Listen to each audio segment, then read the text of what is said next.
नमस्कृत्य नरं चैव नरोत्तमं देवीं सरस्वतीं व्यासं ततो जयमुदीरयेत्। प्रपन्नपारिजाताय तोत्रवेत्रैकपाणिये ज्ञानमुद्राय कृष्णाय गीतामृतदुहे नमः। वसुदेवसुतं देवं कंसचाणूरमर्दनं देवकी परमानंदम कृष्णं वंदे जगद्गुरुम्।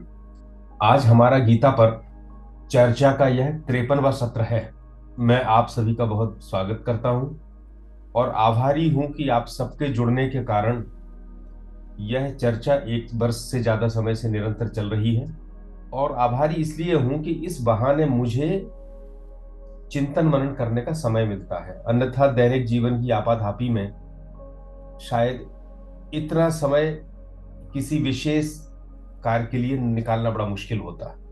हम गीता के बारे में किसी से भी कोई चर्चा करते हैं, आप भी प्रयास करें जब मौका मिले तब बात करें लोगों से, क्योंकि भगवान ने गीता के ज्ञान से के प्रचार करने वाले को अपना बहुत प्रिय बताया है गीता में। क्योंकि भगवान चाहते हैं कि संसार में जितने प्राणी हैं उनका उद्धार हो, और सामान्य रूप से अधिकतर लोग धर्म के नाम पर पाखंड में, ढोंग में उलझे हुए हैं और बाद में पता चलता है कि हमने समय बेकार कर दिया और धोखा हो गया। इसलिए गीता का प्रचार करना, गीता के बारे में लोगों से चर्चा करना भगवान का बहुत प्रिय कार्य है, और आप सब इसको करने का मौका दे रहे हैं, इसलिए मैं आप सबका पुनः आभारी हूं। अभी हम लोगों का 7वें अध्याय पे हम चर्चा कर रहे थे, और पिछले बार हमने 15 श्लोक तक पूरे किए थे। 15वां जो श्लोक था उसमें एक शब्द आया था दुष्कृतिनो, नामाम दुष्कृतिनो मूढ़ा प्रपद्यन्ते नराधमाः। भगवान कहते थे दुष्कर्म करने वाले मूढ़ और अधम व्यक्ति मेरे तक नहीं पहुंचते हैं, जो आसुरी, और फिर आगे कहते हैं जो माया के द्वारा जिनका ज्ञान हरण हो गया है, जो आसुरी स्वभाव के हैं। सो दुष्कृत की बात की थी। अब जो 16वां श्लोक है जिसमें हम अब शुरू करेंगे, उसमें भगवान कहते हैं चतुर्विधा भजन्ते माम जनाः सुकृतिनोऽर्जुन आर्तो जिज्ञासुरर्थार्थी ज्ञानी च भरतर्षभ। हे अर्जुन, सुकर्म करने वाले 4 प्रकार के मनुष्य मेरा भजन करते हैं। चतुर्विधा भजन्ते माम जना सुकृति नोर्जुन। सुकर्म करने वाले 4 तरह के लोग मेरा भजन करते हैं। आर्तो जिज्ञासुर अर्थार्थी, आर्त यानी जो दुखी है, जो जिज्ञासु है, अर्थार्थी जो अपनी किसी कामना को पूरा करना चाहता है, और जो ज्ञानी है, ज्ञानी च भरतर्षभ।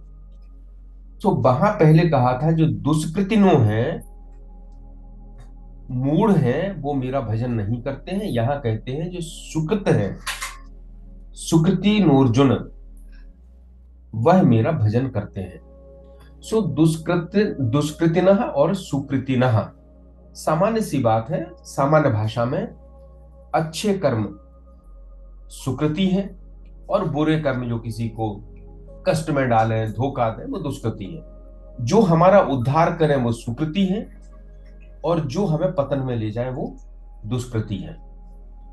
क्योंकि आगे जैसा अपन देखेंगे कि मानव शरीर का उद्देश्य हमारा परम कल्याण करना है। इसमें ही वह स्वतंत्रता है कि जब व्यक्ति अपने कर्मों के द्वारा स्वर्ग भी जा सकता है, ब्रह्मलोक भी जा सकता है, मुक्ति भी पा सकता है, और ये स्वतंत्रता भी है कि वो अधोगतियों में पतित भी हो सकता है। सो ऐसे कार्य जो हमको परम कल्याण की ओर ले जाते हैं, जो भगवान से मिलाते हैं, वो सुकृति है, और जो हमें संसार में ले जाते हैं वो दुष्कृति है। तो भगवान में लगाने वाले कार्य के बारे में जरा एक चीज ध्यान रखें। कई बार हम लोग जो सकाम पुण्य कार्य होते हैं, हम पुण्य कमाने के लिए किसी कामना के साथ काम करते हैं। जैसे हमने कोई देवता की आराधना की और कहा कि मेरा ये काम सिद्ध हो जाए, मैं परीक्षा में सफल हो जाऊं, मेरे पास धन आ जाए, मेरा विवाह हो जाए, बहुत सी चीजें होती हैं संसार की कामनाएं। वो जो पुण्य कार्य करते हैं वो सुकृत नहीं है, क्योंकि वो सारे कार्य, सकाम पुण्य कार्य जो है, वो आपको संसार का ही कुछ दे रहे हैं, परमात्मा नहीं दे रहे वो। तो ऐसे कार्य जो भगवान में लगाते हैं, तुलसीदास जी कहते हैं कि हनुमान जी और भगवान का संवाद था।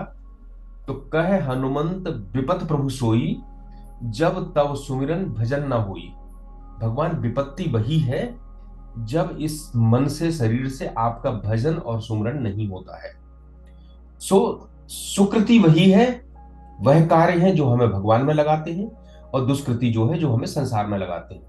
अब भगवान कहते हैं कि भगवान केवल, देखिए, भगवान केवल मोक्ष ही नहीं देते, भगवान संसार के ऐशो आराम भी देते हैं, यश सम्मान भी देते हैं, स्वर्ग भी देते हैं, ब्रह्मलोक भी देते हैं, इंद्रलोक भी देते हैं, और वही भगवान अधम गतियों में भी फेंकते हैं, नरक भी देते हैं। तो भगवान जब सब देते हैं तो भगवान से जुड़ने वालों की चार तरीके हैं। चतुर्विधा भजन्ते माम, चार तरह से लोग भगवान से जुड़ते हैं। कैसे? सुकर्म करने वाले चार तरह के लोग। इसमें एक चीज और देखिएगा, जब भी हम जब बात करेंगे, इन चारों की कामनाएं तो अलग अलग है, परंतु चाहते सिर्फ भगवान से है। तो भगवान से जुड़ना क्या है? भगवान से ही उस कामना को चाहना, कामना ही है। दुखी व्यक्ति दुख दूर करना चाहता है, अर्थ वाला व्यक्ति पैसा चाहता है, तो है तो कामना। लेकिन विशेषता यह है कि उस कामना की पूर्ति के लिए आधार सिर्फ भगवान है। सो ऐसे चार लोग जो भजते हैं, चार तरह के लोग, उसमें पहला तो है आर्तो जिज्ञासुर अर्थार्थी ज्ञानी। चार है। आर्त, आर्त यानी जो मुसीबत में है, कष्ट में है, और कष्ट में जब व्यक्ति होता है तो सबसे भगवान को याद करता ही करता है। ये अलग बात है कि जब कष्ट दूर हो जाता है तो भगवान को याद करना भी बंद कर देता है, और जब कष्ट आता है तो फिर भगवान को याद करने लगता है। तो महाभारत में, भागवत में कुंती की प्रार्थना है, वो भगवान से कहती है कि भगवान, कष्ट आते रहे ताकि हम आपको समय समय पर याद करते रहें। अद्भुत प्रार्थना है। संसार के किसी धर्म में ऐसी प्रार्थना नहीं होगी कि जो कहती हो कि आपको याद करना ही हमारा पहला लक्ष्य है, भले हमें संकट में याद करें, हमें संकट में याद करना हो। सो पहला है आर्त, जो कष्ट में है। जैसा मैंने पहले अपनी चर्चा की, कष्ट में है, लेकिन कष्ट दूर करने का एकमात्र आधार ईश्वर है। एक उदाहरण लीजिए, महाभारत का है। जब पांडव पांडव क्या, युधिष्ठिर जुए में सब कुछ हार गए, तब उन्होंने द्रौपदी को भी दांव में लगा दिया, और द्रौपदी को भी हार गए।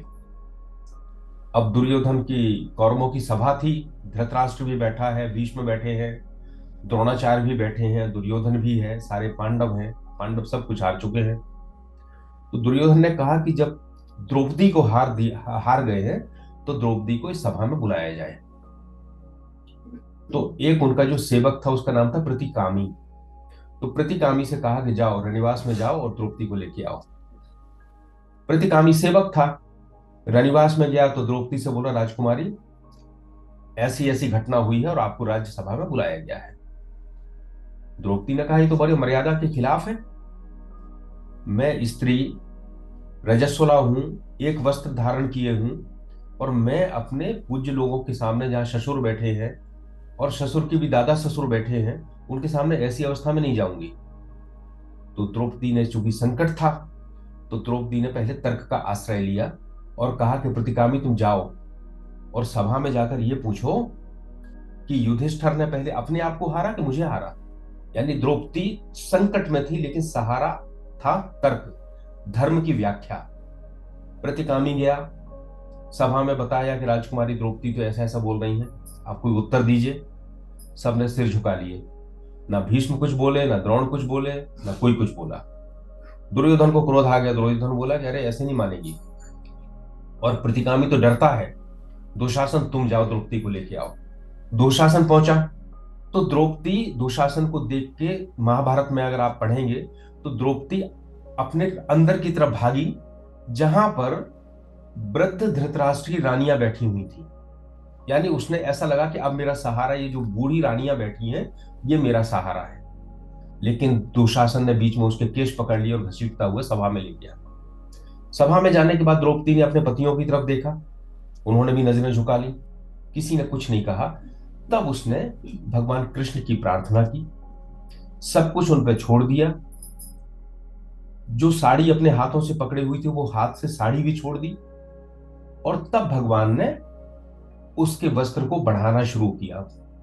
ईश्वर ने उसके वस्त्र के रूप में अवतार ले लिया और दुशासन उसे खींचते खींचते थक गया। बाकी कथा आप सब जानते हैं। तो द्रौपदी जब इसका गहन विवेचन टीकाकार करते हैं तो कहते हैं कि आर्त थी द्रौपदी, विपदा में थी, लेकिन आर्त भक्त तब बनी जब उसने सब कुछ छोड़ के कृष्ण का सहारा ले लिया। लेकिन एक और कथा है महाभारत में उत्तरा की। उत्तरा अभिमन्यु की पत्नी थी और उसके गर्भ में बालक था। महाभारत के युद्ध में उस गर्भ को नष्ट करने के लिए बाण चलाया गया। जब उत्तरा ने देखा कि बाण उसके गर्भ को नष्ट करने के लिए आ रहा है तो उसने भगवान कृष्ण की तुरंत प्रार्थना की और कोई सहारा नहीं लिया।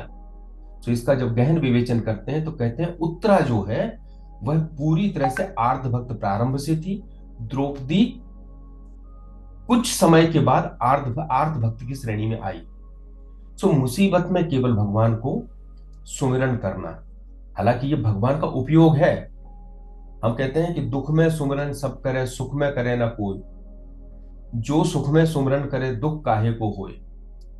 सो आर्त भक्त वो है जो दुख में सुमिरन करता है, लेकिन जब दुख दूर हो जाता है तो सुमिरन भी बंद कर देता है। आप अपने जीवन से, हम अब सब अपने जीवन से देखें तो ये घटनाएं हमेशा होती रहती है। आर्त होने पे हमेशा हम भक्त हो जाते हैं और हट जाते हैं, लेकिन भगवान इनको भी बुरा नहीं कहते। चलो भाई, तो आए तो भगवान की तरफ। दूसरा आर्तो जिज्ञासुर, दूसरा है जिज्ञासु।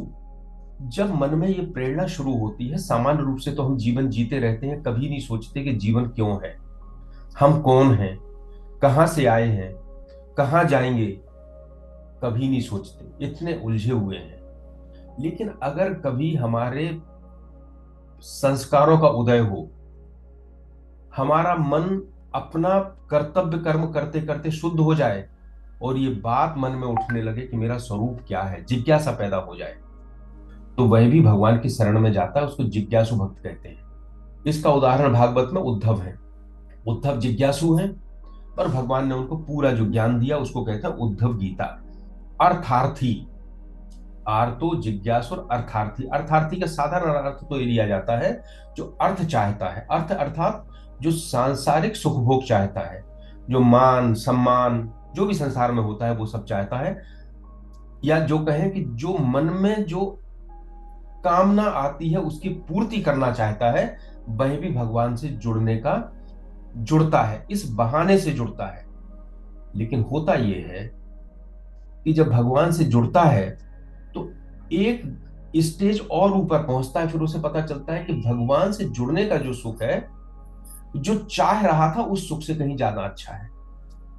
सो वो भगवान की तरफ चलना प्रारंभ होता है। तो भगवान कहते हैं अगर अर्थ के कारण भी जुड़ते हो तब भी वो भी मेरा भक्त है।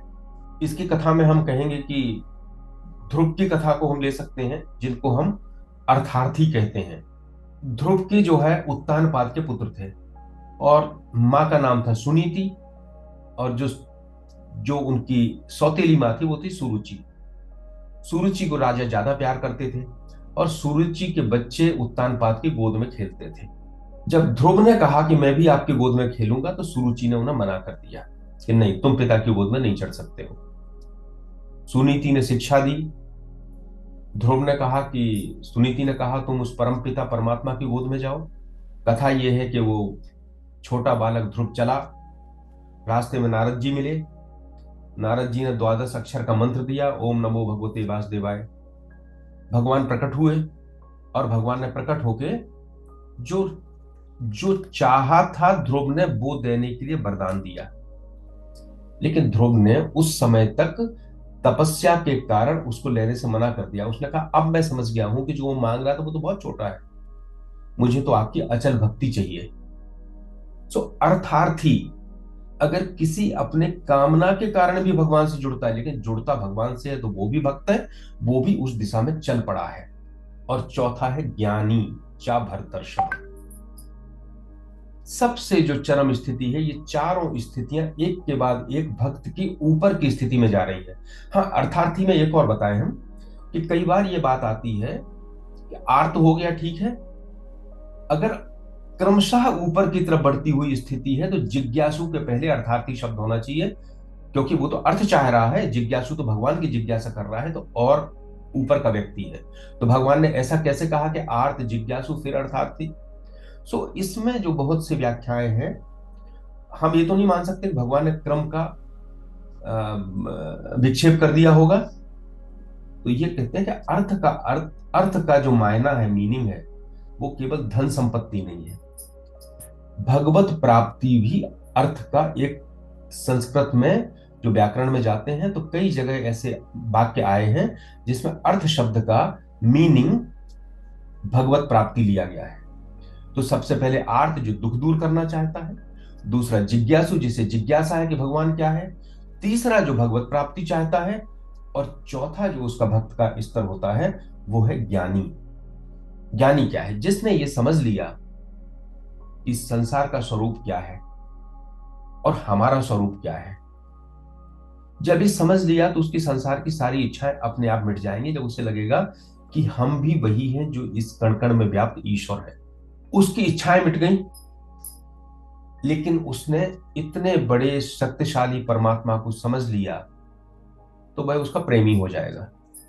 हम जिसकी महत्ता को समझते हैं उसके प्रति हमारा आकर्षण अपने आप होता है, चाहे वो महत्ता सुंदरता की हो, चाहे वो ज्ञान की हो, चाहे वो शक्ति की हो, चाहे वो किसी और चीज की हो। लेकिन जब भगवान जो ज्ञान प्रेम और शक्ति का केंद्र है, जब उसके पास जाते हैं तो उससे प्रेम होना स्वाभाविक है। आज अगर हमें प्रेम नहीं है भगवान से, उसका कारण यह है कि हमने उसकी तरफ जाना और उसकी महत्ता को अभी समझा नहीं है। तो जो ज्ञानी है और जो प्रेमी है दोनों एक ही है। यहां भक्ति का प्रसंग चल रहा है 7वें अध्याय में, तो कहते हैं कि ज्ञानी शब्द को उस टेक्निकल अर्थ में नहीं लेना चाहिए जिस टेक्निकल अर्थ में वो 13वें से 18वें अध्याय में ज्ञान की बात करते हैं। यहां कहते हैं कि जो चरम ज्ञान है और चरम भक्ति है दोनों एक ही होते हैं, उनमें दोनों में कोई फर्क नहीं है। सो ऐसा ज्ञानी जिसे भगवान की केवल प्रेम पाने के लिए जिसने प्रेम किया है, उससे कोई अपेक्षा नहीं है, वह ज्ञानी भी भगवान का भक्त है। तो हमारा जो क्रम संबंध हुआ, सबसे पहले दुख दूर करने के लिए लेकिन भगवान से जुड़े, जिज्ञासा के लिए लेकिन भगवान से जुड़े, भगवत प्राप्ति के लिए और बड़ी स्टेज भगवान से जुड़े, और ज्ञानी। तो ये चार जो स्टेज हैं, इसमें आप देखेंगे धीरे धीरे संसार कम हो रहा है और भगवान का अंश इसमें बढ़ रहा है। किसी भी कारण से जुड़े, हम जो बहुत सी कथाएं महिलाएं करती हैं, जो पूजाएं होती हैं, सत्यनारायण की कथा होती है, तो आप देखेंगे बहुत सी ऐसी कथाएं मिलती हैं। एक कथा है कि एक राजा था, वो जंगल में जा रहा था, उसने देखा गडरिये किसी देवता की आराधना कर रहे हैं, सत्यनारायण की कथा में ही आता है। उसने कहा मैं भी करूंगा। अचानक पता चल गया, अचानक कथा का पता चल गया, कारण कुछ और था लेकिन कथा से जुड़ गया, भगवान से जुड़ गया। एक लकड़हारा उसने भी देखा, उसकी लकड़ियां नहीं बिकती थी, उसने सोचा कि उसने भी देखा, तो उसने कहा हम भी जुड़ेंगे। क्यों जुड़ रहे हैं? क्योंकि इनका कोई अपना स्वार्थ है। लेकिन क्या हुआ, स्वार्थ के कारण भी अगर भगवान से जुड़ गए, उसका केवल एक सहारा ले लिया, तो उनका आगे का पथ क्या कहना चाहिए, मार्ग प्रशस्त होना प्रारंभ हो गया। एक और मुझे याद आता है, देवेंद्रनाथ टैगोर, रविंद्रनाथ टैगोर के पिता थे, बहुत बड़े जमींदार और बहुत बड़े विद्वान। ब्रह्म समाज उस समय चलता था, उसके बड़े अग्रणी नेता थे। एक दिन अपने बगीचे में बैठे हुए थे। उस समय तो भगवान को नहीं मानते थे कि ये परमात्मा है क्या है। बैठे हुए थे तो एक कागज का टुकड़ा उड़ता हुआ उनके पास आके गिरा, तो उन्होंने जिज्ञासा बस उसको उठा के देखा। तो उसमें ईशावास्य उपनिषद का एक मंत्र था जो कहता है कि सब कुछ कण कण में ईश्वर व्याप्त है। उन्होंने उस मंत्र को पढ़ा जिज्ञासा बस, और उनके मन में एकदम से जिज्ञासा पैदा हुई कि क्या है, ऐसा कैसे है। उस जिज्ञासा के कारण उन्होंने वेदांत का पढ़ना शुरू किया, और बाद में आर्य समाज में जो वेदांतिक आधार आया वो देवेंद्रनाथ टैगोर के कारण। ईसावास्यमिदं किंचित किंचित जगत्याम जगत में थोड़ा सा भूल रहा हूं, वो वाला श्लोक है। तो भगवान के साथ जुड़ने का कोई भी कारण हो, लेकिन अगर जुड़ना केवल भगवान से होता है तो वो भक्त है, और वो विशिष्ट है, और वो अच्छा है, और उसने अपनी यात्रा प्रारंभ कर दी है। 17वां श्लोक।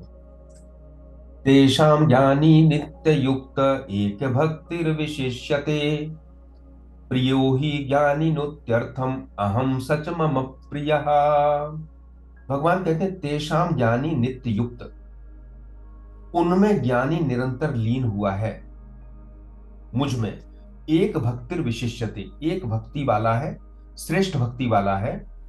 प्रियो ही ज्ञानी न्योत्यर्थम अहम सच मम प्रियः, मैं ज्ञानी को अत्यंत प्रिय हूं और ज्ञानी मुझे अत्यंत प्रिय है। तो हमने अभी चार भक्तों की बात की। तो तीन भक्त जो पहले थे, आर्त, जिज्ञासु और अर्थार्थी, ये तो ऐसे हैं जो कार्य पूर्ण होने पे भगवान को भूल भी सकते हैं। और सामान्य रूप से ऐसी होता है, हम 10-15 मिनट पूजा करते हैं और फिर पूरे 23 घंटे 45 मिनट भगवान के बारे में कभी विचार भी नहीं करते। पर ऐसा नहीं है ज्ञानी के साथ। ज्ञानी तेषाम ज्ञानी नित्य युक्त, वह नित्य युक्त है। सभी रूपों में वह संसार के सभी कण में रूप में भगवान को देखता है। अगर वह निराकार के रूप में देखता है तो उस चेतना के रूप में देखता है जो हर पत्ती में, हर जीव में, हर मनुष्य में प्रकट हो रही है। और सकार सकाम है, वो साकार रूप में देखता है। तो कृष्ण के कितने रूप हैं, बालक भी हैं, युवा भी हैं, वृद्ध भी हैं, योद्धा भी हैं, प्रेमी भी हैं, सब कुछ है, ज्ञानी भी हैं। ऐसा कोई रूप नहीं है, ऐसी कोई वस्तु नहीं है जिसमें वो ईश्वर को दिखाई देखे ना।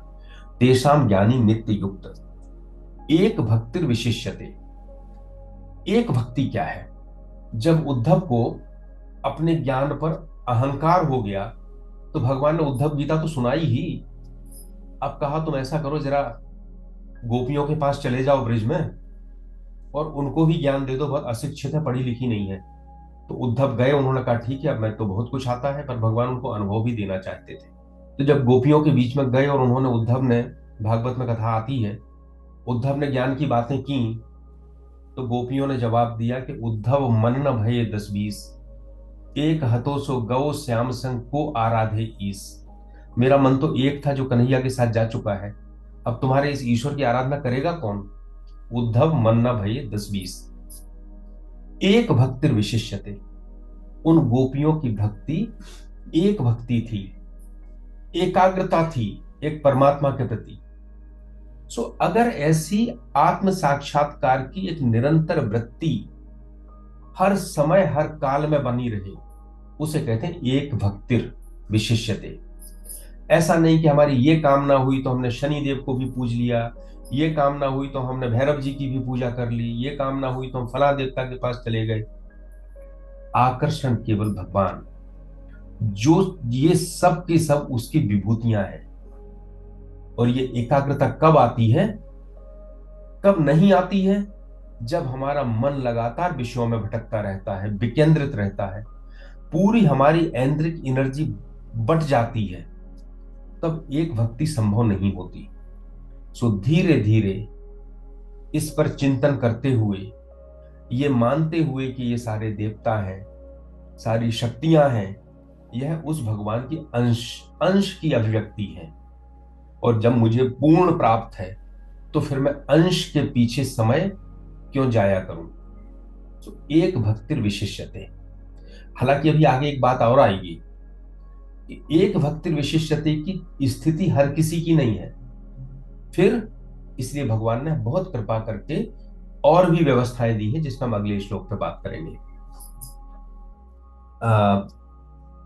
प्रियो ही ज्ञानी नोत्यर्थम अहम सच मम प्रिया। तेसाम ज्ञानी नित्य युक्त एक भक्तिर विशिष्यते, हमेशा मेरे से युक्त रहता है, एक भक्ति वाला होता है। और प्रियो ही ज्ञानी नोत्यर्थम, अत्यर्थम का अर्थ होता है जब बीच में कोई दूसरा नहीं होता है, अतिक्रम्य।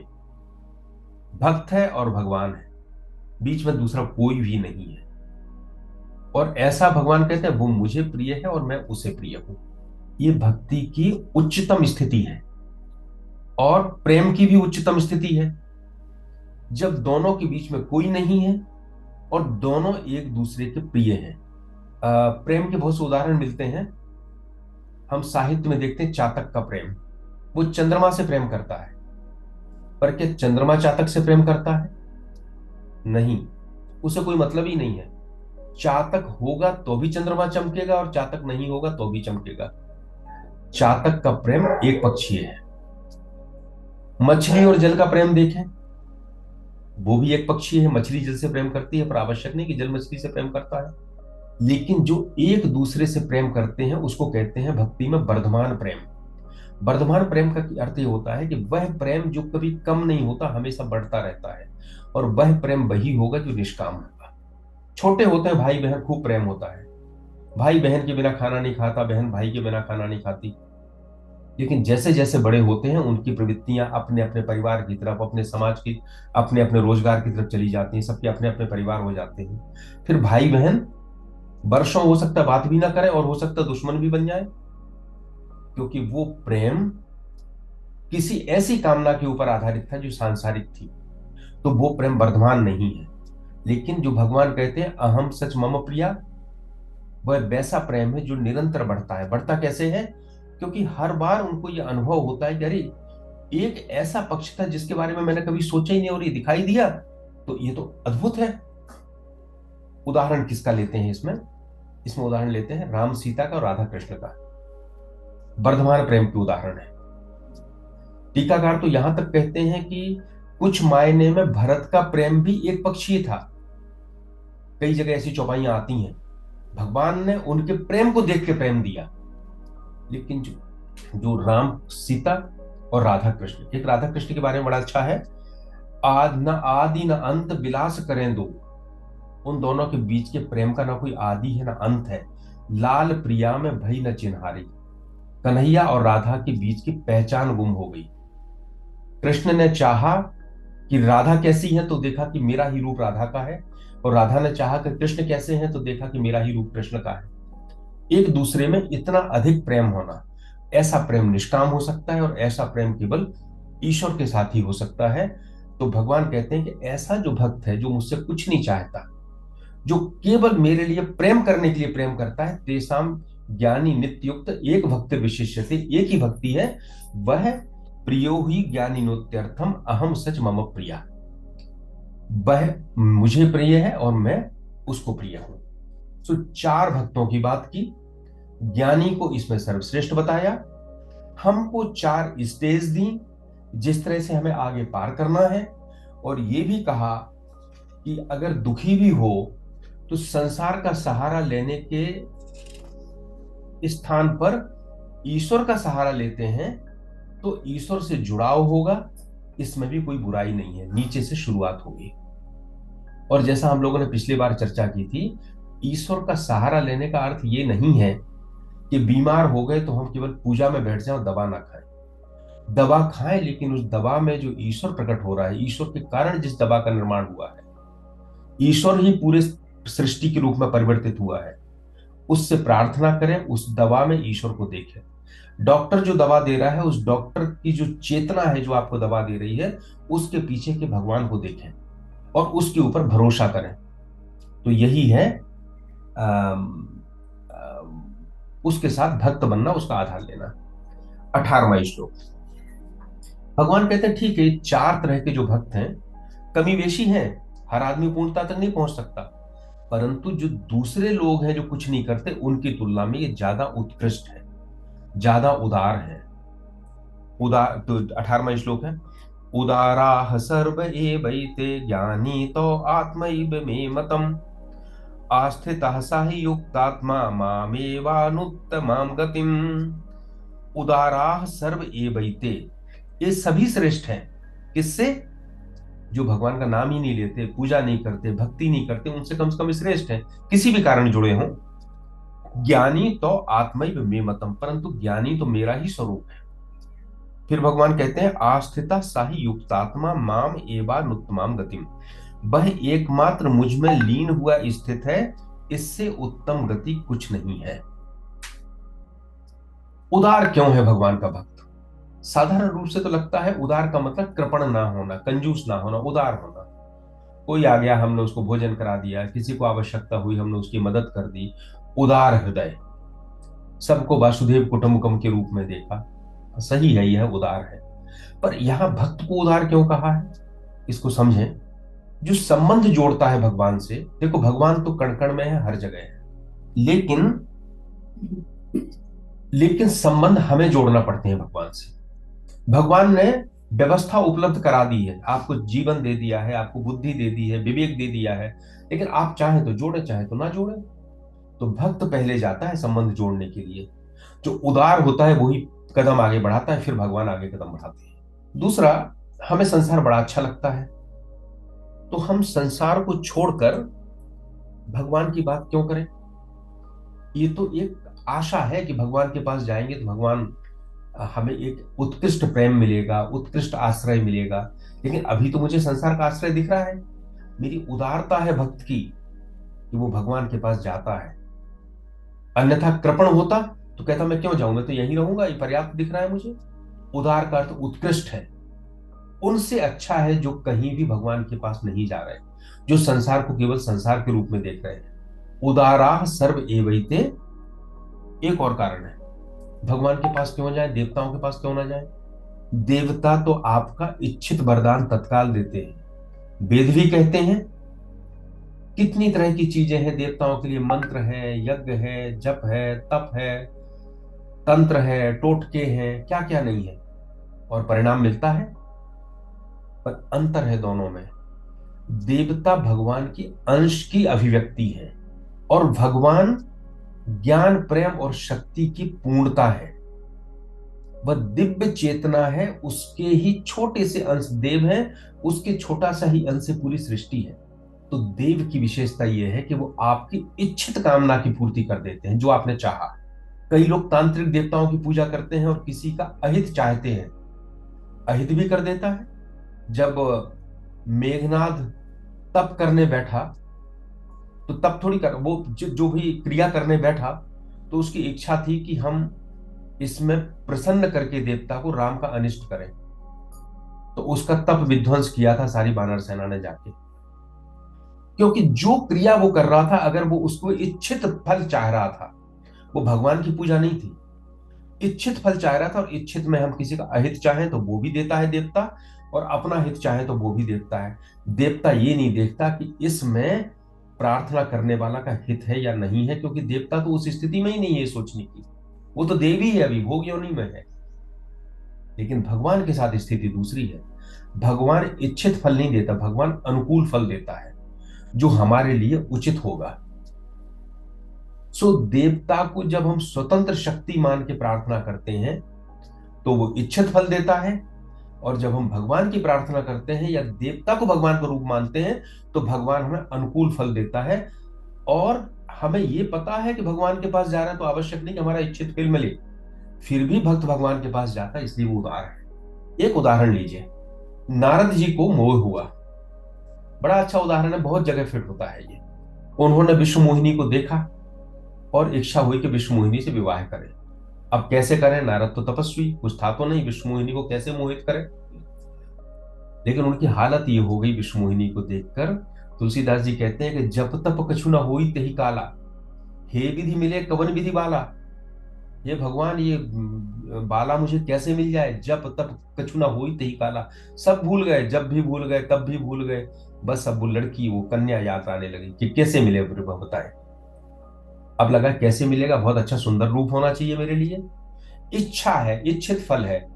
आपन रूप देहु प्रभु मोही, आन भांति नहीं पावो ओही। बड़ा अच्छा शब्द उपयोग हुआ ओही। अगर आप साहित्य में तुलसीदास जी की रचना को पढ़े, बड़ा आनंद आता है। अब कैसे उसको बताएं, नाम तो बता नहीं सकते भगवान को, तो ओही कह के कहा है, आपन रूप देहु प्रभु मोही, आन भांति नहीं पावो ओही। अब देखिए, अगर यह रूप नारद ने किसी देवता से मांगा होता तो उन्हें रूप मिल गया होता। अगर देवता सक्षम होता, देवता की प्रार्थना होती, तो रूप मिल जाता, और क्या होता, विश्व मोहिनी से विवाह हो जाता, विवाह भी हो जाता मांगते, फिर क्या होता। लेकिन जितना उनका कल्याण के पथ पे बढ़ रहे थे, वो जब तक तो भूल ही गए थे, हमेशा के लिए भूल जाते, हमेशा के लिए पतन हो जाता। लेकिन जब भगवान के पास गए तो भगवान ने रूप नहीं दिया, भगवान ने कहा कि जेहि विधि होय परम हित नारद सुनहु तुम्हार, हे नारद, जिसमें तुम्हारा परम हित होगा वो सुनो। सोई हम करब न आन कछु, मृषा न बचन हमार। मैं वही करूंगा, दूसरा कुछ नहीं करूंगा।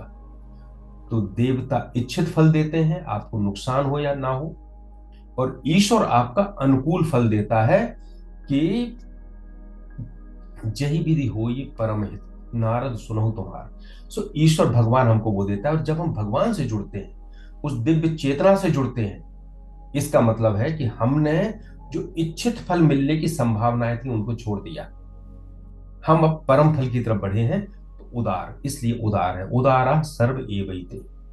सो इन सब चीजों पे आप लोग एक एक करके विचार करें, और विचार करने के बाद फिर ये तय करें। अभी हम रात दिन देवताओं से फल मांगते हैं, मांगे, लेकिन वो देवता को हम ईश्वर के अंश के रूप में ईश्वर से मांगे। बाद में भगवान कहते भी हैं कि देवता भी जो फल देते हैं वो देवता थोड़ी देते, वो तो मैं ही देता हूं। वह परम चेतना ही देती है जो कण कण में व्याप्त है। ज्ञानी तो आस्थिता, हम कर रहे थे 18वां, आस्थिता साही युक्तात्मा मामे बानुत्तमाम गतिम। इससे उत्तम कोई दूसरी गति नहीं है। क्यों? क्योंकि ज्ञानी आत्मैव मे मतम, वो कहते हैं कि बाकी जो तीन थे वो मेरे में लीन नहीं थे, वो भक्त थे, लेकिन ज्ञानी तो मेरी ही आत्मा है। कैसे समझोगे इसको? बड़ा साधारण उदाहरण है। राजा का मित्र है, एक व्यक्ति है, उसकी अपनी शक्ति है। अब उसकी मित्रता राजा से हो गई, राजा से हो गई तो उसकी शक्ति बढ़ गई, क्योंकि राजा के नाम से बहुत से काम कर लेगा, राजा भी उसके कुछ काम करा देगा। लेकिन कल्पना करें वो व्यक्ति स्वयं राजा बन जाए, तो तब तो वो राजा है, फिर क्या है? तो ज्ञानी तो आत्मेव में मतम, जो तीन थे पहले के जिन्होंने संबंध जोड़े थे, आर्त था, जिज्ञासु था और अर्थार्थी था, ये तो भगवान के मित्र बने थे। लेकिन ज्ञानी तो स्वयं उनकी आत्मा बन गया। जब उनकी आत्मा बन गया तो खुद ईश्वर बन गया, और जब ईश्वर बन गया तो आस्थिता सही युक्तात्मा मामे नाम मामे मामेव माम एवानुत्तम गतिम। इससे उत्तम गति कुछ भी नहीं है। सो भक्तों का विश्लेषण करते हुए 18वें श्लोक तक भगवान यहां तक आए। 19वें में बताते हैं, इसके आगे की बात बताते हैं 19वें श्लोक में, 7वें अध्याय का।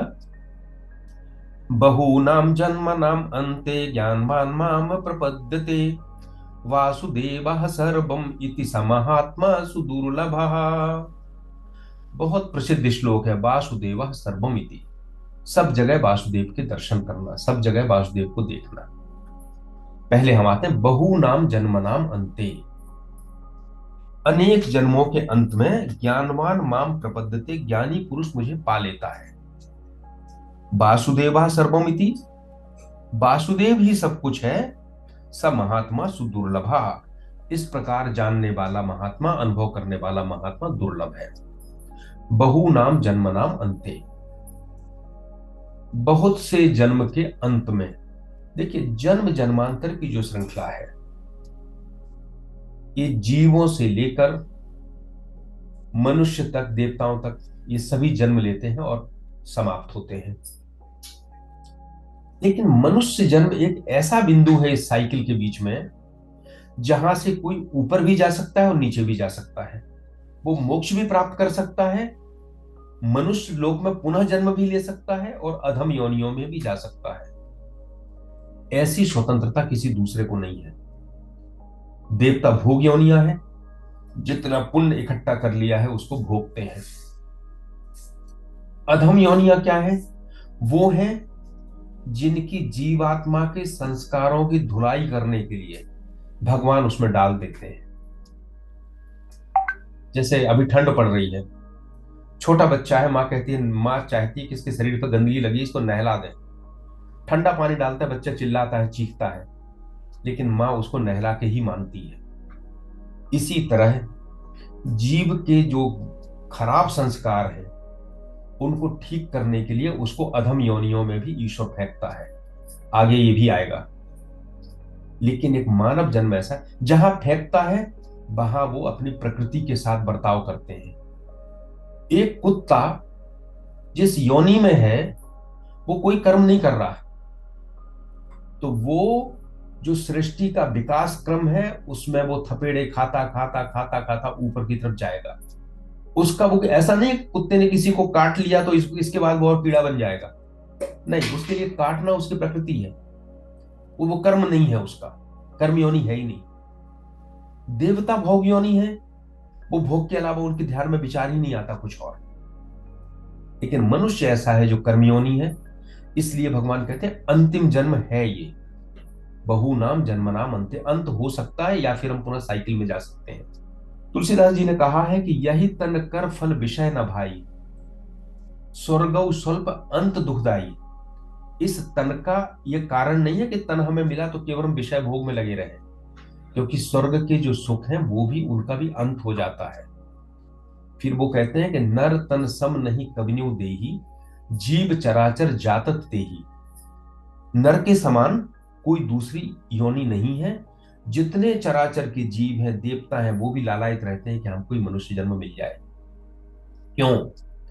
क्योंकि नरक स्वर्ग अपवर्ग निसैनी, ज्ञान विराग भगति शुभ देनी। यहां से नरक भी ऐसी नसैनी है, ऐसी सीढ़ी है जहां से नरक भी जा सकते हो, स्वर्ग भी जा सकते हो, और अपवर्ग मतलब मोक्ष भी प्राप्त कर सकते हो। सो बहु नाम जन्म नाम अंते, सो मानव शरीर मिला है, ये महत्वपूर्ण है। और हो सकता है ये आपका अंतिम अंतिम शरीर भी हो, ये भी हो सकता है। और इस जीवन में सत्संग मिला, गीता मिली, और गीता की जिज्ञासा पैदा हुई ईश्वर के प्रति, तो ये भी भगवान की कृपा है। अगर गीता जैसे ग्रंथ में जिज्ञासा नहीं होती है, ईश्वर में जिज्ञासा नहीं होती है, तो फिर हमें मन नहीं लगता। तो हमें क्या करना है? हमें अपने कर्म देखना है, हम कितने कृपण हैं, हमें उदार बनना है। हम पंच यज्ञ की हमेशा बात करते हैं, वो करना है, दूसरों की मदद करना है, निष्काम कर्म करना है। इन सब से जो प्रभु की कृपा होगी, उससे ये जिज्ञासा जीवित होगी। निराश नहीं होना है। ऐसा नहीं है कि बहु नाम जन्म नाम अंते, कि कहीं ये तो बहुत से जन्म है, हम कहाँ हैं पता नहीं, अभी कितने करोड़ों बचे हैं। हो सकता है ये आखिरी हो, ये तो प्रोत्साहन है। तो अनेक जन्मों में जो हम कर्म करते हैं, शास्त्र में रुचि पैदा होती है, फिर रुचि होने तक ग्रहण करने की सामर्थ्य पैदा होती है। गीता बौद्धिक नहीं है, हर चीज बुद्धि से नहीं आती है। जब तक मन निर्मल ना हो, तो सामर्थ्य पैदा हुई, सामर्थ्य पैदा हुई, हमने उसको समझा तो जीवन में अपनाया। ये हर जन्म जन्म में चलता है। अपनाया तो हो सकता है कई जन्मों तक अपनाए, उसके बाद क्या होगा? उस ज्ञान का जो प्रयोग किया, उससे हमारे अनुभूति हुई, अनुभूति से परमात्मा तक पहुंचे। ये संस्कार भी एक जन्म में जो हम ले लेते हैं, वो अगले जन्म में हमारे साथ जाते हैं। सो बहु नाम जन्म नाम अंते, हमें जो भी जन्म मिला है, ये मानते हुए अभी तक के जो संस्कार हम लेके आए हैं, उन संस्कारों से हम एक सीढ़ी और ऊपर जाने के बाद ही आगे अगले जन्म में जाएंगे। ज्ञानवान माम प्रपद्यते, ज्ञानवान जो जो जानता है कि सत्य क्या है, असत्य क्या है, नित्य क्या है, अनित्य क्या है, संसार क्या है, ईश्वर क्या है, तत्व को समझता है। तो भगवान कहते हैं बहु नाम जन्म नाम अंते, ज्ञानवान माम प्रपद्यते, मुझे वो ज्ञानी पा लेता है। जन्मों जन्मों की ये यात्रा है। अब बड़ा महत्वपूर्ण, वासुदेव सर्वमिति स महात्मा सुदुर्लभा। उसे एक अनुभूति होती है कि वासुदेव सब जगह है, सब कुछ वासुदेव है। सब महात्मा सुदुर्लभा, ऐसा महात्मा दुर्लभ है। वासुदेव, पूरी गीता में जहां भी भगवान ने अहम माम वासुदेव, वासुदेव तो खुद का है, नाम है, लेकिन इसका अर्थ है वह जिस दिव्य चेतना के अवतार के रूप में ये बात बोल रहे हैं, उसकी तरफ संकेत कर रहे हैं। तो वासुदेवा सर्वमिति, वह शुद्ध अनादि दिव्य चेतना जो कण कण से व्यक्त हो रही है, उसका अगर सब तरफ है ये भान हो जाता है, ये पूर्णत्व की स्थिति है, चरम की स्थिति है। इस चीज को शब्दों में नहीं बताया जा सकता, हमें सबको अनुभूत करना होगा। एक उदाहरण देखें इसके बारे में समझने के लिए। संसार है, और हम कहते हैं संसार क्या है? ईश्वर का, भगवान का प्रोजेक्शन है। पिछली बार हम लोगों ने एक चर्चा की थी कि ये सारा संसार, ये सारी सृष्टि ईश्वर ने कहीं से मटेरियल लाके नहीं बनाई। ईश्वर खुद ही पदार्थ बना, ईश्वर खुद ही क्रिया बना, ईश्वर खुद ही परिवर्तित हुआ है सृष्टि के रूप में।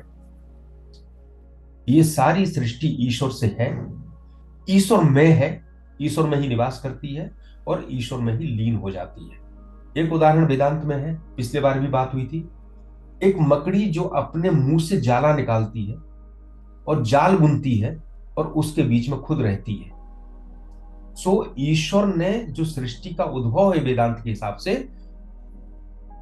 और धर्म होते हैं वो तो कहते हैं कि जैसे कुम्हार घड़ा बनाता है ना मिट्टी को लाके, ऐसा ही उनके ईश्वर ने 7 दिनों में इस संसार को बना दिया और सोने विश्राम करने चला गया। हमारा ईश्वर, वेदांत का ईश्वर, कहीं जाता नहीं है, वो बनाता है। और चूंकि बनाता कहीं से कुछ नहीं लाता, वो खुद बनता है। खुद बनता है तो हर जगह उपस्थित भी रहता है। एक उदाहरण से इसको समझें। सोने से गहना बनता है, कुंडल बनता है, हार बनता है, झुमका बनता है, मेहंदी बनती है, बहुत सी चीजें बनती हैं, बाजूबंद बनते हैं। तो हम क्या कहते हैं, हम देखते हैं, हम कहते हैं ये कुंडल है, ये हार है, ये बाजूबंद है, वगैरह वगैरह। हमने गहना देखा। दूसरी स्टेज है जो हम कहते हैं ये कुंडल तो है, ये हार तो है, लेकिन यह सोने के कारण है, इसमें सोना है। और तीसरी स्टेज है जब हम ये कहते हैं कि ये सब कुछ है, लेकिन वास्तव में कुछ नहीं है, केवल सोना है, केवल गोल्ड है। जब हम संसार को देखते हैं और कहते हैं सब कुछ संसार ही है, सो वो पहली स्टेज है। जब हमें वृक्ष वृक्ष के रूप में दिखता है, कुत्ता कुत्ते के रूप में देखता है, इंसान इंसान के रूप में दिखता है, लेकिन सब अलग अलग दिखते हैं। एक कुंडल है, एक हार है, एक फला है, उसके अंदर की कोई एकता दिखाई नहीं देती, केवल संसार है।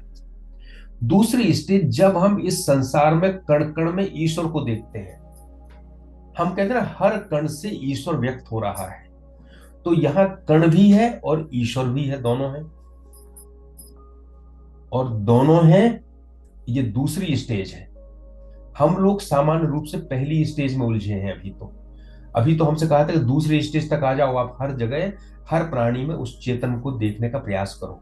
लेकिन तीसरी स्टेज है जब गहना है ही नहीं, केवल सोना है, वासुदेवा सर्वमिति। उधर कण कण में ईश्वर व्यक्त नहीं हो रहा है, हर कण ही ईश्वर है। ये इसकी चरम स्टेज है। सो वासुदेवा सर्वमिति, ऐसा महात्मा जो कण कण में ईश्वर को नहीं देखता, सब कुछ ईश्वर को देखता, सब कुछ में ईश्वर दिखता है, ईश्वर के अलावा कुछ है ही नहीं। तो जब तक दूसरी स्टेज होती है, संसार का आकर्षण होता है हमारे अंदर, हमको धन चाहिए, संपत्ति चाहिए, संसार में रहना है, तो एक स्टेज है कि हम सिखाते हैं, भगवान सिखाते हैं, ठीक है तुम ये सब करो, अभी इस स्टेज में हो, लेकिन इन सब में मेरा रूप देखो, सूर्य में मुझे देखो, मेरी प्रभा देखो, ज्ञानियों में मुझे ज्ञान के रूप में देखो, बुद्धिमानों में बुद्धि के रूप में देखो। लेकिन क्या है, अभी हम सूर्य देख रहे हैं और सूर्य में ईश्वर देख रहे हैं। ये वासुदेवा सर्वमिति की स्थिति नहीं थी। जब सूर्य ही ईश्वर दिखने लगे, सूर्य बंद हो जाए, केवल ईश्वर दिखने लगे, वो वासुदेवा सर्वमिति है। इस पर बहुत विचार करिए इस श्लोक के ऊपर। आप देखिए, हम सब अभी केवल संसार तक है, गहने तक है। अभी तो केवल हमें एक स्टेज ऊपर चढ़ना है कि हम कण में भगवान को देखें, और अगली स्टेज वासुदेव सर्वमिति, इसलिए ये दुर्लभ है। और जब ये स्थिति आ जाती है तो फिर कोई मतभेद होने का प्रश्न ही नहीं है, जब सब कुछ ईश्वर है।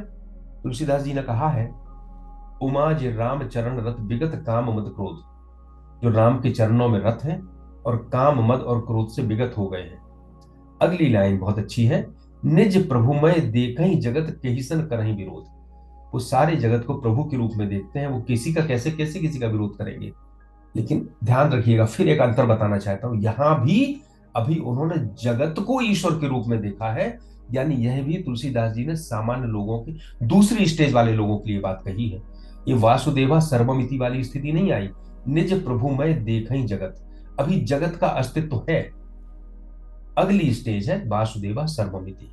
तो जब साधक जगत को भगवान के रूप में देखता है, तब साधक अलग है, देखने वाला अलग है, जगत अलग है जो भगवान के रूप में दिख रहा है। ये सारी बौद्धिक कसरत है, ये सारी बौद्धिक कसरत है।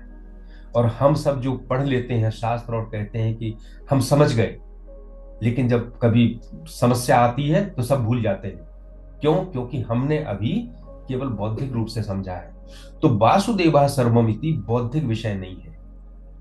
जब हमें पता है कि मन और शरीर और बुद्धि जो समझ रहा है वो भी सब भगवान है, वो स्टेज वासुदेवा सर्वम है, वो बुद्धि का विषय नहीं है, यह चिंतन का विषय नहीं है, यह साक्षात दिखने का विषय है। इतना सहज सरल हो जाए कि बुद्धि लगाने की आवश्यकता ना पड़े। एक कथा है कि दो गोपियां जल भरने गई थी कुएं पे, और एक महात्मा जी, दो महात्मा जी लोग आए, बैठ गए, उन्होंने उनको पिलाया, जल पिलाया। तो वो बात करने लगे। महात्मा थे तो क्या बात करेंगे, ब्रह्म की, जीव की, माया की, ये सब बातें करने लगे। तो एक गोपी दूसरी गोपी से बोली कि ये ब्रह्म और जीव क्या होता है। तो वो गोपी बोली, ये कन्हैया के कोई रिश्तेदार होंगे, क्योंकि महात्मा लोगों को कन्हैया के अलावा किसी से मतलब नहीं है, और अगर ये बात कर रहे हैं तो कन्हैया के बारे में ही कर रहे होंगे। आप गोपी गीता पढ़ेंगे भागवत में, तो गोपियां साधारण नहीं है, गोपियां भक्ति की और प्रेम की पराकाष्ठा का प्रतीक है। ऐसा सहज हो जाना कि कोई बात भी कर रहा तो उनको लग रहा है कन्हैया के अलावा कुछ हो ही नहीं सकता। ये वासुदेवा सर्वमिति की स्थिति है। इस पर और गहनता से आप लोग विचार करें, गीता को बार बार पढ़ें, और फिर अपने जीवन में इसके बारे में विचार करें कि हम कहाँ हैं। स महात्मा सुदुर्लभा, ऐसा महात्मा दुर्लभ है। एक बात ध्यान रखें, जैसे पहले भी हमने कहा कि जब हमने कहा था कि बहुनाम जन्मनाम अंते, उदास ये नहीं सोचना है, निराश नहीं होना है कि बहुत से जन्म की आवश्यकता है। इसी तरह महात्मा सुदुर्लभा, दुर्लभ है। क्यों? क्योंकि ऐसा प्रयास करने वाले दुर्लभ है, ईश्वर दुर्लभ नहीं है। दुर्लभ क्यों है? कितने सारे जीव हैं, अगर उसमें मनुष्य का अनुपात देखा जाए तो 0.00001 भी नहीं होंगे। हम पूरे संसार में 800 करोड़ लोग हैं केवल, और अगर आप एक कटोरी में दही ले लोगे ना, तो इससे ज्यादा तो बैक्टीरिया है उसके अंदर। अगर चेतना के रूप में भगवान प्रकट हो रहा है तो 800 करोड़ लोगों में जो भगवान प्रकट हो रहा है, उतना तो एक छोटी सी कटोरी की दही की बैक्टीरिया में प्रकट हो रहा है। सो मनुष्य का इस सृष्टि में कोई अस्तित्व तो नहीं है। और उन मनुष्यों में भी गुण कितने में है, विवेक कितने में है, शास्त्र का अध्ययन कितने करते हैं, उस ज्ञान को धारण करने की शक्ति किसमें है, उस ज्ञान को जीवन में अपनाते कितने हैं, और फिर अनुभूति कितने करते हैं। सो इसलिए वो दुर्लभ हो जाता है। लेकिन विवेकानंद जी ने एक बात कही है, उन्होंने कहा दुर्लभ जरूर है, लेकिन ऐसा नहीं है कि आपके आसपास ना हो, वो भी है, हम पहचान नहीं पाते हैं। समाज में रहते हैं, हम पहचान नहीं पाते हैं। और आजकल तो एक बड़ी बड़ी समस्या आज के समय में सनातन के लिए बहुत बड़ा चैलेंज है। वो चैलेंज ये हो गया है कि हम तपस्वी, महात्मा, संत, कथावाचक, पुरोहित, इनमें अंतर ही नहीं समझ पाते। महात्मा वो महान आत्मा, जिसकी आत्मा में सब समाहित हैं, जो वासुदेव के रूप में ही पूरे जगत को देखता है, ऐसा महात्मा दुर्लभ है। लेकिन हम किसी को भी महात्मा कह रहे हैं, हम किसी को भी संत कह रहे हैं, जिसने भी चोला धारण कर लिया, पुरोहित होता है। वशिष्ठ जी कहते हैं ये रामचरितमानस में, उपरोहित कर्म अति मंदा। उपरोहित का कर्म तो, पुरोहित का काम तो बहुत खराब है। क्यों? क्योंकि पुरोहित सामान्य रूप से अपने यजमान की सांसारिक कामनाओं को पूरा करने के लिए यज्ञ, हवन और पूजा और सब करता है। वो अपने यजमान को संसार में उलझाता है, परम कल्याण की तरफ नहीं ले जाता। महात्मा वो है, महात्मा सदुर्लभा, जिसने अपने जैसा पूरे संसार को मान लिया है। ऐसा नहीं है कि नेताजी आ गए तो सारे महात्मा मिलकर उनको स्नान कराने लग गए, उनकी पूजा अर्चना करने लग गए, और गरीब आदमी आ गया तो उसकी तरफ आंख उठा के भी नहीं देख रहे। वो महात्मा नहीं हो सकता, वो पुरोहित हो सकता है। पुरोहित का काम है अपने यजमान के लिए प्रार्थना करना, यजमान के कष्ट दूर करना, बुराई नहीं है। लेकिन ध्यान रखिएगा, वो संत नहीं है, वो महात्मा नहीं है, वो पुरोहित है मात्र। वो कथावाचक है, उसे तत्व का कोई ज्ञान नहीं है। तत्व का ज्ञान होता तो इस तरह का नहीं करता। हमारे कुंभ की जितनी बुराइयां हो रही हैं, क्योंकि सोशल मीडिया में इस तरह की चीजें ज्यादा आती हैं। अभी भी वहां सब महात्मा सुदुर्लभा। आप कल्पवास करें, वहां पूरे समय घूमें तो आपको महात्मा जरूर मिलेंगे। और विवेकानंद जी तो कहते हैं, अगर ये महात्मा नहीं होते तो ये धर्म जीवित ना रह पाता सनातन। यह महात्मा है जो इनको धारण किए हैं, जो अपने आचरण से, अपने विश्वास से और अपनी उपस्थिति से। कामेस्ते स्थिरहत ज्ञान प्रपद्यन्ते न देवताः, तम तम नियमम आस्थाय प्रकृत्या नियतः स्वया। जिन जिन कामनाओं द्वारा मनुष्यों का ज्ञान हर लिया गया है, कामेश तेस्तेज हत ज्ञाना प्रपद्यन्ते न देवता। वे दूसरे देवताओं की शरण लेते हैं, अन्य अन्य देवताओं की शरण लेते हैं। तम तम नियमम आस्ताए, उन उन देवताओं के नियमों का पालन करते हैं। प्रकृत्या निहिता स्वया, अपनी अपनी प्रकृति से विवश होकर। कौन कौन सी कामनाएं?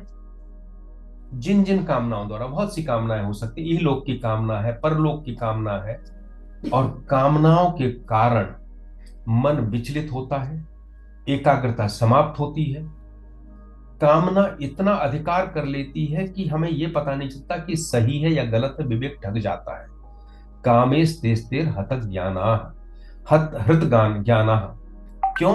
हरण हुआ है, ज्ञान अभी नष्ट नहीं हुआ, कामनाओं ने उसके ऊपर एक आवरण चढ़ा दिया है। और कामना क्या है? संसार के किसी भी संयोगजन्य सुख की जो इच्छा है वो कामना है, भगवान की प्राप्ति कामना नहीं है। क्योंकि संसार की कामनाएं एक पूरा होने पर उसी चक्र में दूसरी कामना पैदा होती है, पर भगवान की कामना की पूर्ति होने पर उसके बाद कोई कामना पैदा नहीं होती।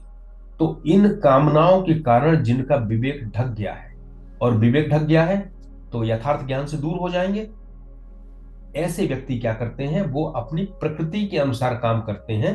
प्रकृत्या निहिता स्वया, उनकी प्रकृति जो कहती है, मन जो कहता है, वैसा करना शुरू कर देते हैं। और उन कामनाओं को पूर्ति करने के लिए तम तम नियमम आस्थाय प्रकृत्या निहिता स्वया प्रपद्यन्ते कामस्तेस्तिर हतक ज्ञाना प्रपद्यन्ते न देवता तम तम नियमम आस्थाय प्रकृत्या निहिता स्वया। कामनाओं के कारण वो दूसरे दूसरे देवताओं की शरण लेते हैं, उनके नियमों का पालन करते हैं, क्योंकि वो अपनी प्रकृति से विवश हैं, उसके अधीन है। देवता शब्द की बात हमने पहले की थी कि देवता का अर्थ है इस दिव्य सर्वोच्च का एक बहुत छोटा सा अंश। और हम मानते हैं वेदांत में कि सबके अधिष्ठाता देव होते हैं। भगवान ने सबको कहीं ना कहीं एक देवता नियुक्त किया है, एक चेतना का अंश है जो उस चीज को बताता है। जैसे प्रकृति के देवता, बारिश का देवता इंद्र है, वायु का देवता वरुण है, एक भगवान की चेतना का अंश है। ये पैदा होते हैं, मरते हैं, हर सृष्टि में अलग अलग होते हैं, और इनका एक पूजा का विधान है जो यज्ञों में दिया, जो वेदों में दिया है। यज्ञ से संतुष्ट होते हैं, मंत्र से संतुष्ट होते हैं, पूजा से संतुष्ट होते हैं। कई ऐसे देवता हैं जो सरसों का तेल चढ़ाने से प्रसन्न होते हैं। कुछ ऐसे देवता हैं जो जो तामसिक देवता हैं, वो बलि से प्रसन्न होते हैं। इंद्र है तो वो यज्ञ से प्रसन्न होता है। और हमारी जो इंद्रियां हैं, इनके अंदर भी देवता है। हम आंख से देखते हैं, एक जो चेतन तत्व है जो उस तन्मात्रा को ग्रहण करता है, आंख का देवता, वो रूप से प्रसन्न होता है, उसको रूप दिखाई दे प्रसन्न होगा। अगर गंध का देवता है, गंध की जो हमारा सेंसेशन का जो पॉइंट है, कहीं दिखता नहीं है शरीर के अंदर, उसमें जो देवता है, जो चेतना है, वो गंध से प्रसन्न होती है। हम लोग एक विशेष गंध का पुष्प चढ़ाते हैं, कहते हैं कि इनको चमेली का पुष्प चढ़ेगा, इनको गुलाब का पुष्प चढ़ेगा, विष्णु भगवान आएंगे तो उनको कमल का पुष्प चढ़ेगा, लक्ष्मी जी कमल से प्रसन्न होती हैं। सो हर देवता के अपने अपने नियम हैं। और यहां तक कहते हैं कि अगर इसको जो आधुनिक विवेचना है वो कहते हैं कि अगर हम खेती करते हैं तो एक उत्पादन क्षमता है, वो भी एक देवता है। और उसको प्रसन्न करने के लिए क्या करते हैं? हम उसकी भी पूजा करते हैं, उस पर खाद डालते हैं, पानी डालते हैं, उसकी जुताई करते हैं। वो देवता जो उत्पादन का देवता है, वो भी बिना भगवान की चेतना के उत्पादन नहीं कर सकता। उसकी पूजा का विधान ये है। सो जो अलग अलग देवताएं हैं, इनको बोलते हैं हम लोकप्रिय धर्म। पूरा संसार इस लोकप्रिय धर्म के पीछे ही जा रहा है, अलग अलग देवताओं की पूजा कर रहा है। भगवान कहते क्यों कर रहा है? क्योंकि दो कारण है। एक तो कामना के कारण वो अज्ञानी हो गए हैं, दूसरा उनका अपने स्वभाव पे नियंत्रण नहीं है। लेकिन सच्चा धर्म वो है जो हमें बोध कराता है, जो धर्म हमें ईश्वर से जोड़ता है। वासुदेवा सर्वमिति की बात करता है, और गीता इसी की बात करते हैं। विवेकानंद जी कहते हैं कि इतने सारे देवताओं की हम पूजा करते रहे, अपनी शक्ति को अलग अलग जगह बिखेरते रहे, और जब देश पर इतने आक्रमण हुए, इतनी गुलामी हुई, तब हम कुछ नहीं कर पाए, क्योंकि हमने सब पर विश्वास किया, अपने आप पर विश्वास नहीं किया। इसलिए विवेकानंद जी वही कहते हैं कि पहले स्वयं पर विश्वास, फिर ईश्वर पर विश्वास, फिर किसी अन्य के ऊपर विश्वास। सो आखिरी है प्रपद्यन्तेन देवता।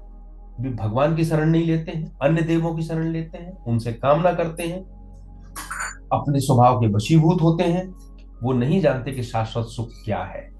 तो भगवान इशारा करते हैं कि अगर हम इस संसार में आए हैं और गीता ने हमें इस सच्चे धर्म के बारे में बताया है, तो हम क्यों ना उस दिव्य चेतना की ही शरण लें, उसके लिए ही, उसकी ही प्रार्थना करें, उसी से अनुग्रह मांगे, और वो वही फल देगा जो हमारे लिए अनुकूल होगा। इच्छित फल देगा, इसकी कोई गारंटी नहीं। उदार बनना है, भक्त बनना है, किसी भी कारण से भगवान से जुड़ना है, अंतिम लक्ष्य जो है वो बहुत आगे है। हो सकता है ये अंतिम जन्म हो, इसी जन्म में मिल जाए, या फिर इस जन्म के संस्कार हम लेके जाए तो हमको अगले जन्म में मिले। तो गीता का लगातार पाठ करें, लगातार श्लोकों से प्रार्थना करें कि वो अपना श्लोक, अपना अर्थ आपको दें। इसी कामना के साथ इति श्री कृष्णार्पणमस्तु। स्वामी नमस्कार जी। नमस्कार। मेरा नाम राघवेंद्र राव है, ये पहला क्लास हो मैं आया हूँ। और मुझे आरती बनना है तो कैसा, क्या अपने स्वयं के परिस्थिति समझ के भगवान की तरफ देखे, या खुद पे बहुत इतनी विश्वास है मैं चला लूंगा, लेकिन हारते रहे। अब द्रौपदी ना बन सके ना उतरा। आप समझे नहीं। अब मैं 60 साल का हूँ, रिटायर हुआ हूँ।